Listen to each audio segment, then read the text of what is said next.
If you want to enable USB debugging on the Xiaomi 15T or 15T Pro, first of all, we need to go to Settings. Over here in Settings, first we're gonna go to About Phone, and we need to keep tapping on OS version until you need to enter the screen lock password. And then once you enter it, you will see this information that you are now a developer.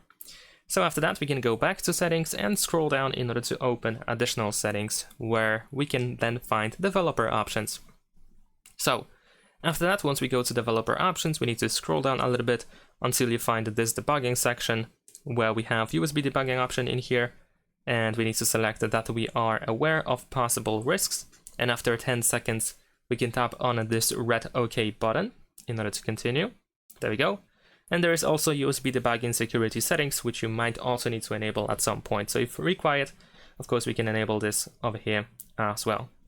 In this case, we need to wait 5 seconds and tap on the next, and then again, wait 5 seconds and press next. And then once again, 5 seconds in order to press accept. There we go. And that's pretty much it. Thanks for watching, leave a like and subscribe.